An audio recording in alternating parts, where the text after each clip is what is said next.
Hello cellists! Today we're going to talk about bow hold. Bow hold can be pretty tricky, so we're going to give you some exercises and show you the best way to get it set up. So when you're first learning to do a bow hold, I recommend this exercise. You're going to take the mother of pearl side of your frog, put it about lined up with your abdomen, and then lay it in the hand right at about where the first crease in your hand is. I'm going to get close up a little bit here so you can see. About here. Right? And then bend the thumb slightly so that you're at that point. Okay? Once you're here, I have you go up, down, turn it around, and then you want to slide it until your thumb hits the corner of the frog. You can see where the wood is a little bit lighter here. That's where your thumb goes. You're going to want to slide your thumb right in here.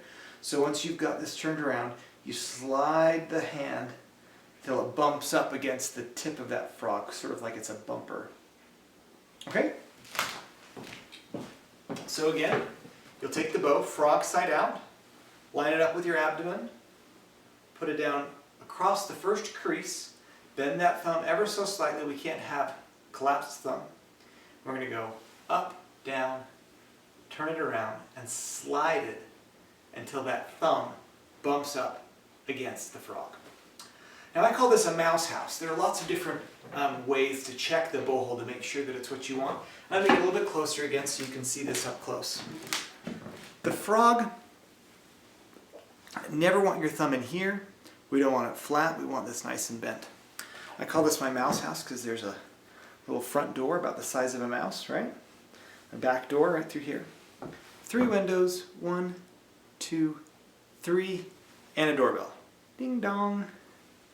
So when you check your bow hold, you should be about like this. We'll touch the wood of the bow or the winding of the bow between the first and second knuckles. We don't want our pinky on top. That's what the violinists do. We like all of our fingers here, and then they should be supple. Nothing flat. If you flatten out your bow hold, then you don't have the flexibility to come up and down, which we're going to need later on. So that is sort of a 360 view of what a bow hold should look like. Let me give you a couple of exercises. I once had a friend who played multiple instruments, the violin, the cello, piano, all the guitars, bagpipes, really talented guy. And he once told me that learning how to operate the bow was as hard as learning an entire instrument. That when you learn a string instrument, you're not only learning the different fingerings, the combination of notes that you can use, the limitations of the instrument, but the bow in and of itself was as hard to learn as learning an entirely new instrument. It's a lot of work, and like any new task, it requires not only some practice, but some development of muscles. So we're going to give you some exercises to get those finger muscles going. The first one we call windshield wipers. Now, violinists will do this up here in the air. Cellists, I like to have you do it nice and low, because this is where the instrument occurs, right? This is where we make music. So get a good bow hold, again. All right? Bent thumb, slight open hand here. Then we're going to go part of the way down. Now notice how the elbow comes up a little bit. We don't want to do it all in the fingers or the wrist. We don't want to do it all in the shoulder, right? We want to have a little bit of a shoulder, and you can't be too in like this, right? So out here so that we can come past the knee and make half of an X. So we call these windshield wipers. You can go all the way down, 1, 2, 3. Make sure you come back to straight. 4, 5. Always check the thumb about this 5 in.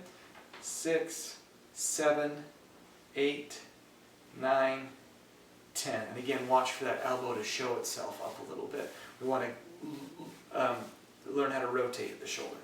And then we'll do toe touches. So 10 toe touches, all the way down to let the tip touch your toe.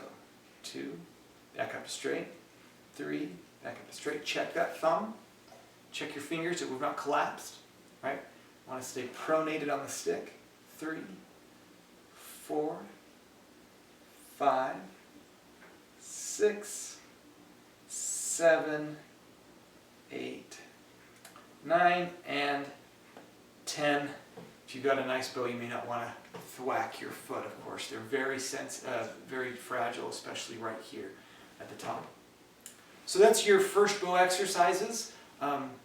If you go to the next video, we'll show you actually playing on the strings and developing a bow stroke. Thank you so much, cellists. Keep practicing.